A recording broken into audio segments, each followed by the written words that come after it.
everybody.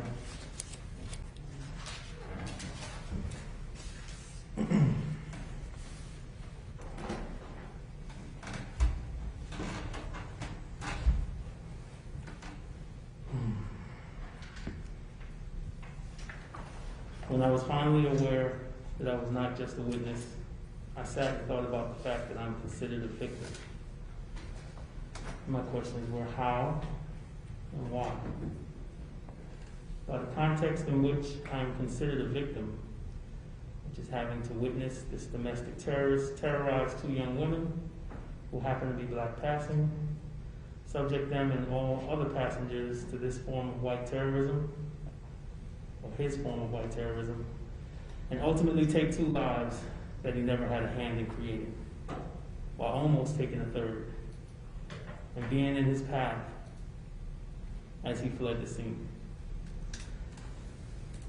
Under those contexts, every victim or every human in that car was a victim, except of course him.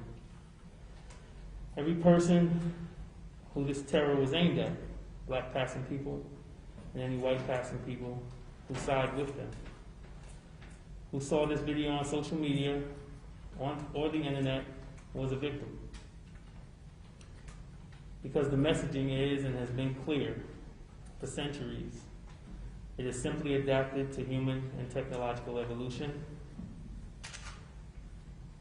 But I ultimately understood and agreed. I struggled a bit with sleeping prior to this, but not to the extent that my sleep patterns have been disrupted since these senseless acts of terrorism and murder.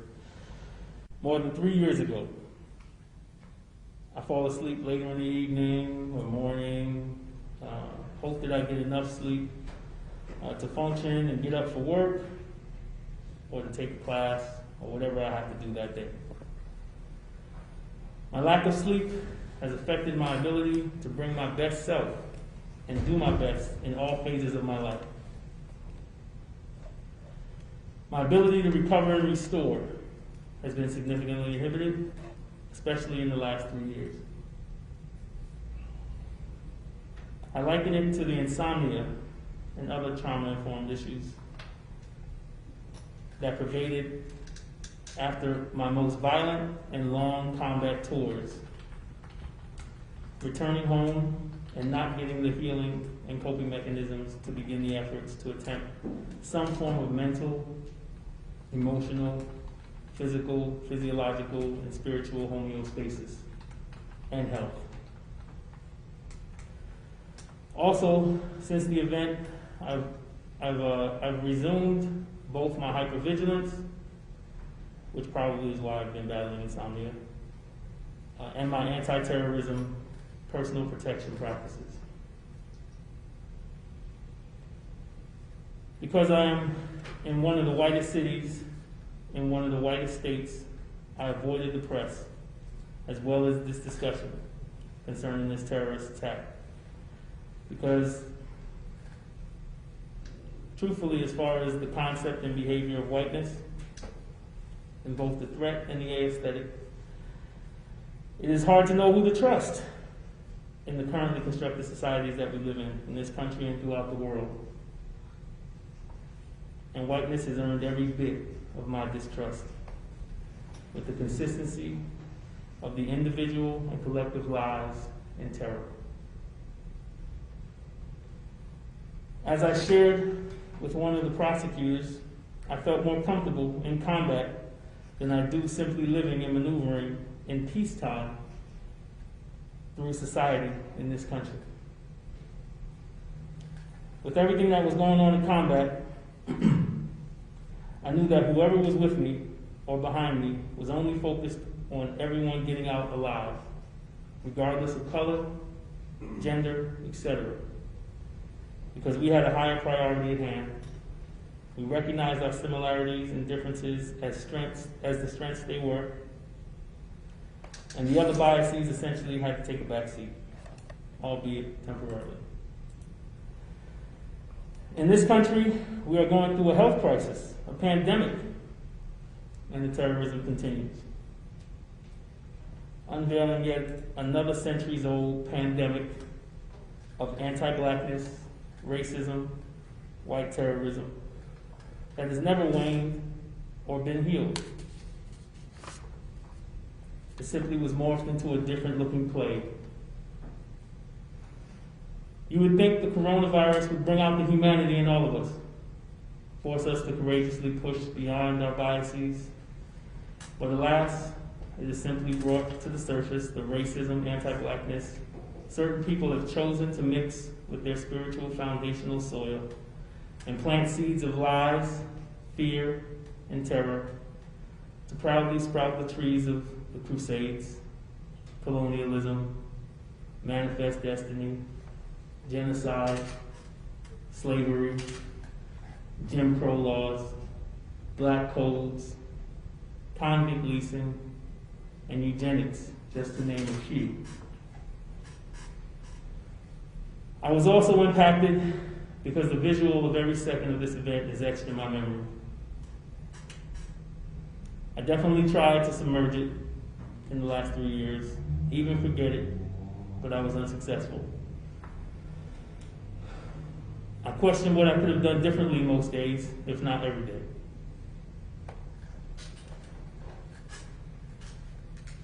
I've internalized this event, picking it apart, frame by frame. Even beat myself up.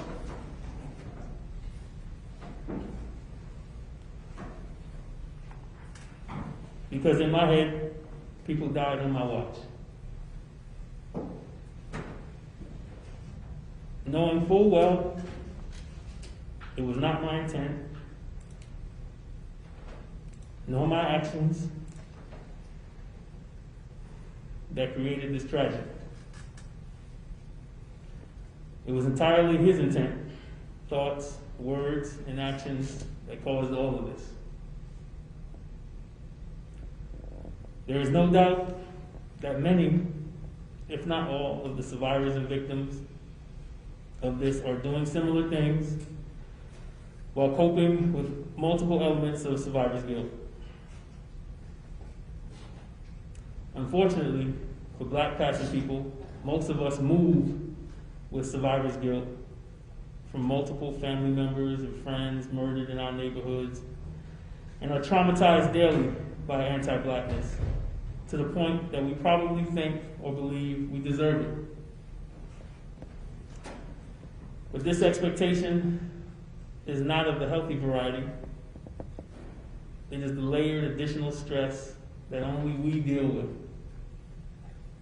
which is eroding us from within and killing us significantly earlier than any other demographic.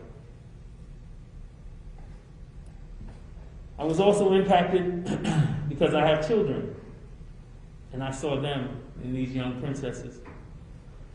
2 young women on their first independent train ride, which they begged their parents to take, were senselessly and unnecessarily terrorized. And I believe they would have been attacked had I and others not stepped in. I was also impacted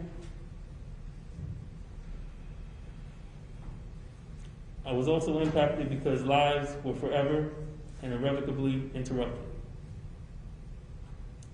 Some were intruded upon and changed for the worse, while others were inexplicably taken from this existence.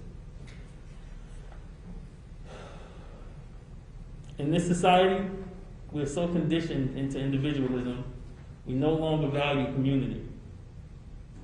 Mind your business is a societal motto.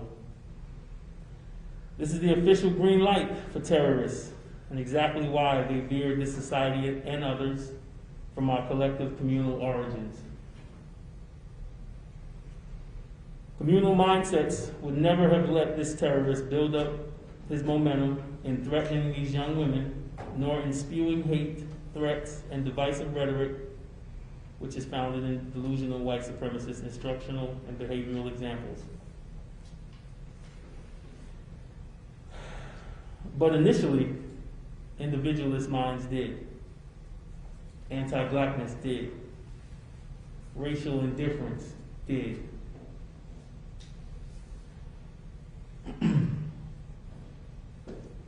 And these requirements, plus your allegiance and your obliviousness to the multi-pronged carnage, to include what they might call collateral damage, unleashed on the entire black diaspora daily, will forever be the recurring cost of the delusion of white supremacy. Your privilege is the change. And I mean that in the sense of change as far as its cost.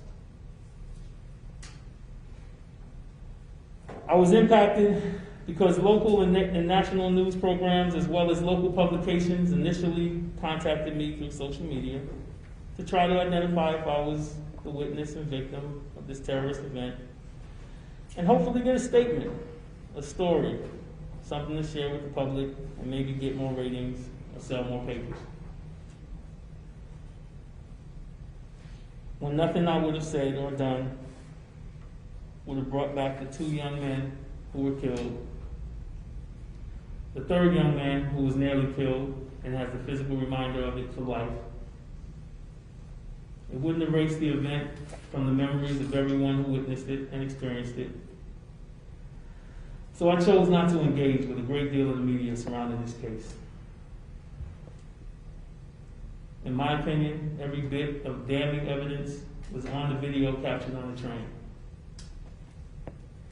And we were all put through the triggering torture of letting it fester for 3 years, while he and his privilege sat comfortably on taxpayers' money and awaited the defense's efforts to ensure that his charges could no longer yield the death penalty.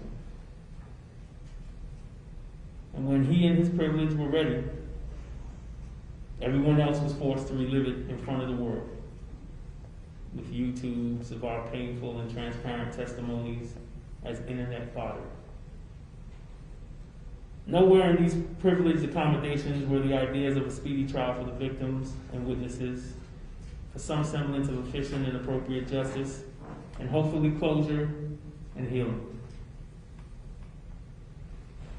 A telling moment for me was when I responded to one of the more persistent press people, saying to them that instead of talking about and exploiting my experience, that if they wanted to talk about destroying the delusion of white supremacy and all of its residual effects, I was open to talking with them.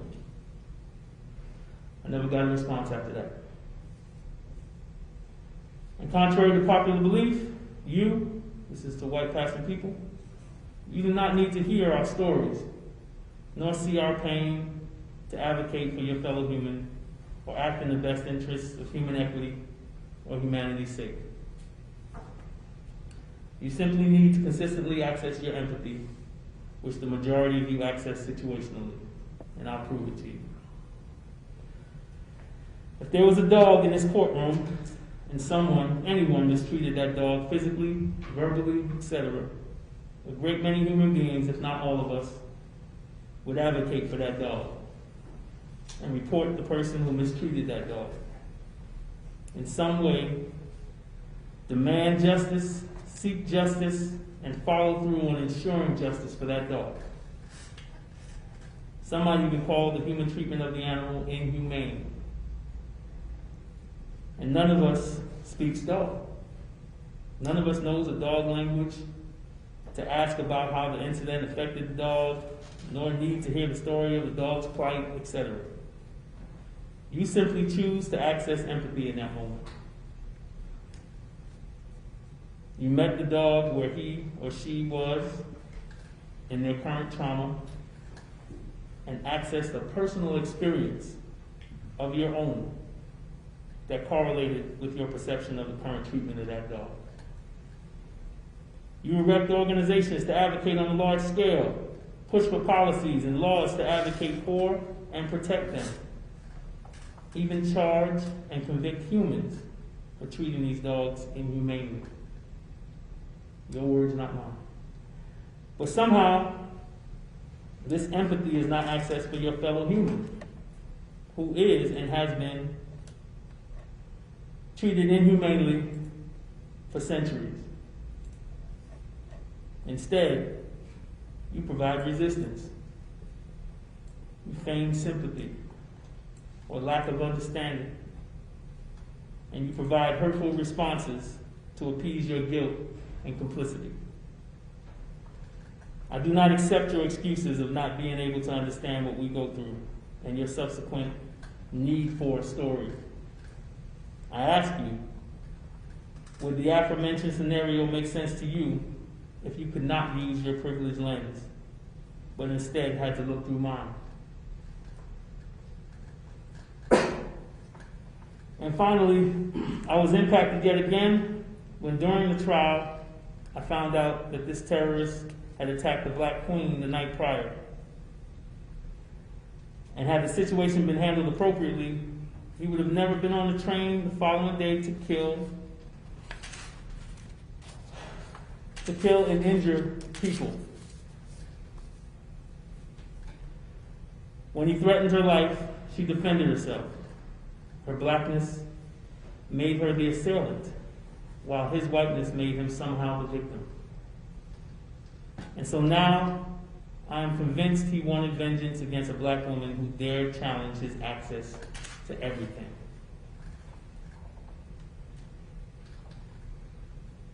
When protection and service failed her that night, it failed all of us. When this terrorist intruded on the lives of everyone on that train that day, he knew that in some way he was protected by the system his ancestors erected, fortified, and preserved in the same racist ideologies that he espouses. And to be clear, while black passing people and bodies built and fortified these spaces physically, white passing people were strategizing on how to implement their diabolical and inhumane thoughts, words, and actions into tangible and intangible systems and institutions of perpetual terrorist intent and impact. And knowing the heinous history of this state, I would hope that its inhabitants will want to heal the terror it initially invoked upon black passing minds and bodies, and continues to subject them to since its inception. And healing can only begin with ownership and the same consistency of empathy, education, examples, and effort that has fortified the current pandemic of racism, anti-blackness, and white terrorism. Over and over, the Most High continues to afford us humans opportunities to use our divine gifts to leave the world better than we found it. And in the last millennium or so, you have prioritized greed, ego, othering, fear, lies, terror, and industry. And the delusion of white supremacy has led the charge on this throughout the world. In leading that charge, at every turn where justice, equity, and humanity were possible, whiteness changed the rules, changed the laws, and continued to thrive, knowing their privilege came at the expense of black passing safety, health, quality of life, and ultimately black passing lives throughout the diaspora. And this process remains. When slavery and Jim Crow were no longer allowed to continue, whiteness simply morphed the abuse and control into convict leasing, which is now mass incarceration.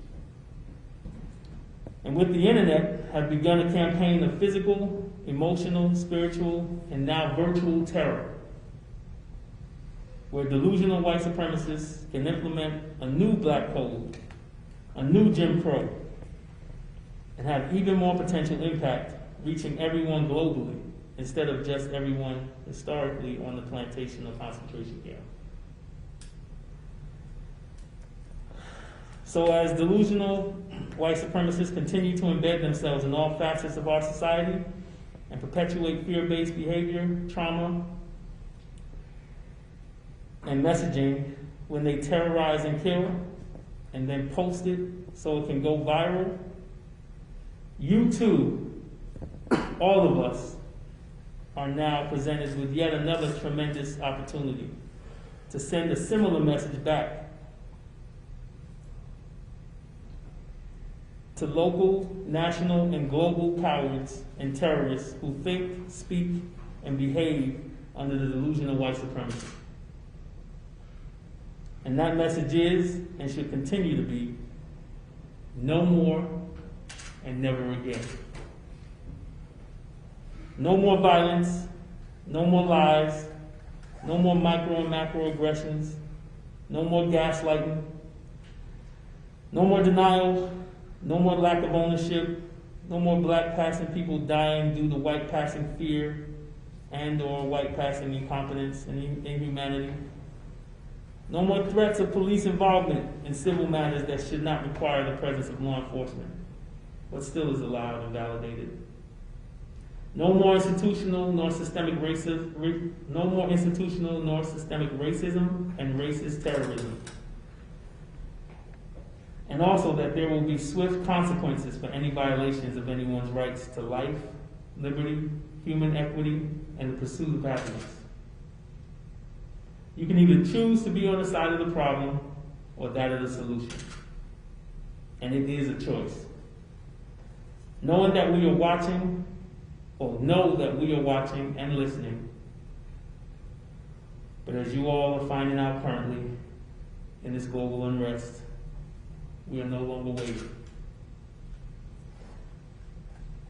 I refuse to allow my children, nephews, nieces, second cousins, and all inheritors of this world and universe to evolve in a world that doesn't welcome and value them like they do to others.